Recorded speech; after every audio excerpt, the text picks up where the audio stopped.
Thank you for the organizers for the excellent job. Uh, this is my co-author, Zhenjin Chen from Seattle. And this is the basic setup. We have a diffusion process which has a generator L, so an elliptic operator, second order elliptic operator with smooth coefficients. We have two more, so Y is the corresponding diffusion process. We have killing at the boundary. So the lifetime can be finite in general. And in addition, we have two more coefficients. One is, which is less important, which is alpha. This is the intensity. And what is more important is beta, that's the mass creation. These are smooth functions, smooth spatial functions on the domain. And the first statement is that under appropriate assumptions, we can define a unique super process, by which we mean a Markov process, which is locally finite measure values, such that it satisfies this log Laplace equation with L, beta, and alpha. The question is, what's appropriate?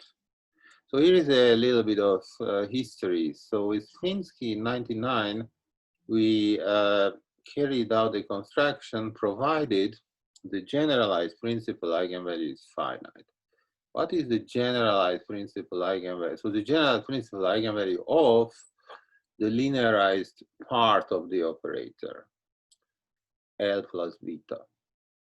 So this is the infimum of all real numbers, in fact, the minimum of all real numbers, for which there exists a positive harmonic function for L plus beta minus lambda. So this is the largest number you can subtract from the linear operator so that you still have a positive harmonic function.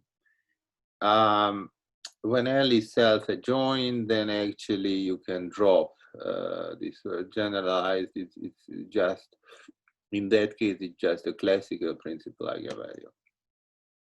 If beta is bounded from above, this is always satisfied. But in fact, for example, if you take a bounded domain, beta can blow up at the boundary at a certain rate and you are still okay.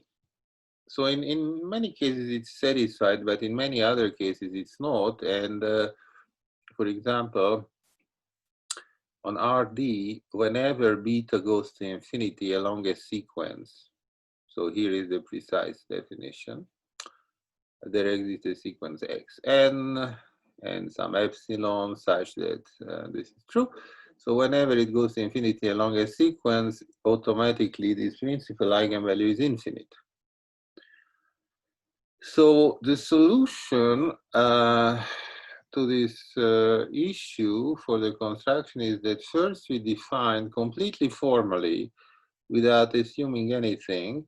So we define this formal Dirichlet-Schrödinger semigroup or Feynman-Kac semigroup, but we don't assume not even finiteness or continuity or semigroup property, nothing. This is just a quantity, possibly infinite, which is defined for any t and any x. And the new assumption is exactly the assumption that this definition is good in the sense that there is at least one positive function for which this TTH is always finite for all t and all x.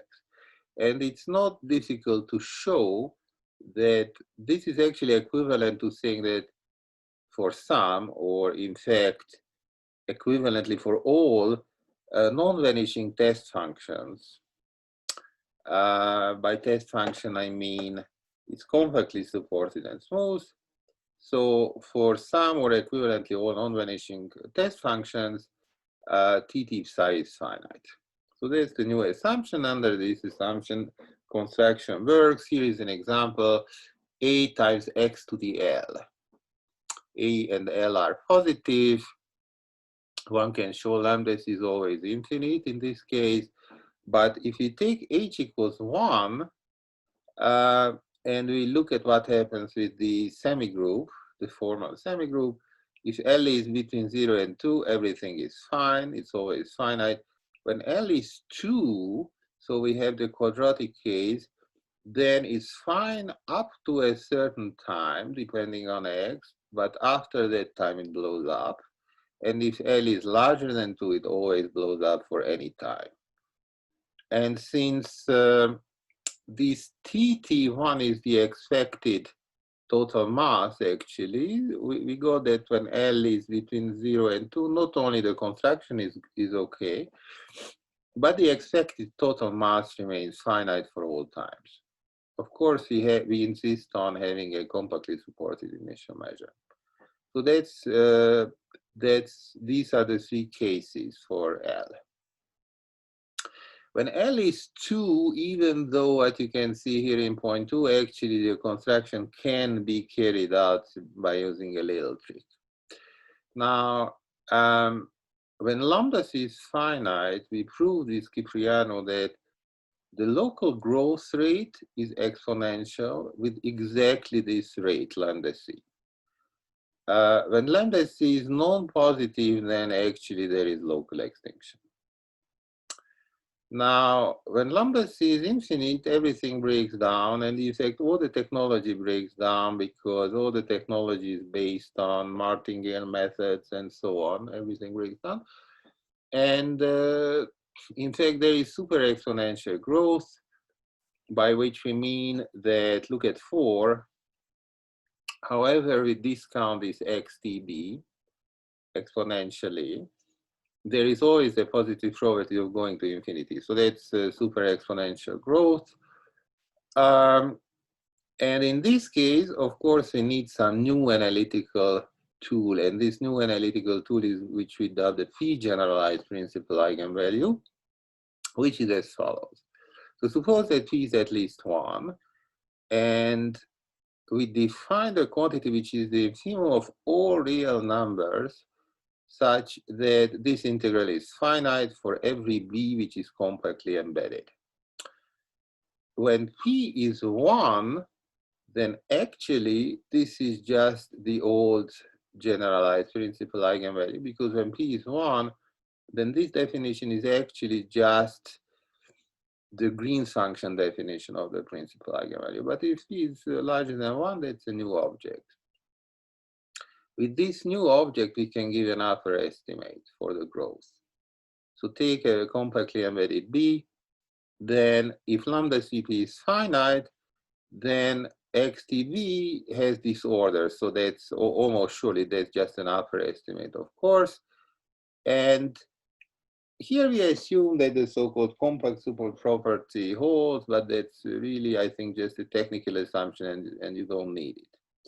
Okay, so the estimate is that you don't grow more than e to the constant times d to the p. For example, when you know potential, your mass creation is x to the L is between 0 and 2, then you are okay as long as p equals 2 plus L divided by 2 minus L. So for example, if your mass creation is like x absolute value, you can take p equals 3. Okay, so you don't grow more than e to the t cube. And the proof, part of the proof relies on a nice comparison principle. When we compare this super process, in the case when alpha equals beta, with a branching diffusion, with branching rate beta, started at the origin with a Poisson one number of particles. So we consider two branching processes. One is super, another is discrete. And we have a comparison between them, which unfortunately I'm going to skip now. Basically, the comparison is something like from the growth of one process, we can more or less deduce the growth of the other. But instead of showing you the result, I show an example. So these people in the second line, they had a very nice result about discrete branching diffusions. Because of the transfer principle, which works in both ways. So that's why it's so handy, because we can upper and lower estimate the super process using the discrete one.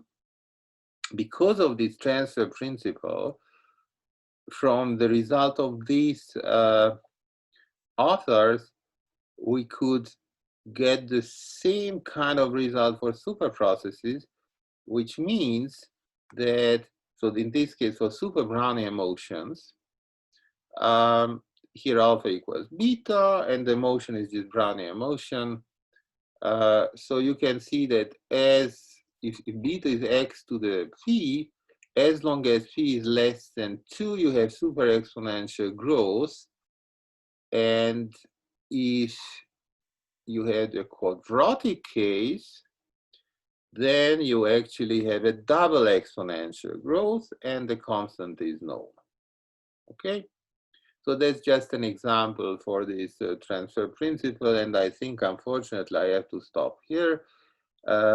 Thank you for your attention, and here you can see the paper which appeared just now in Henri Poincaré. Thank you very much.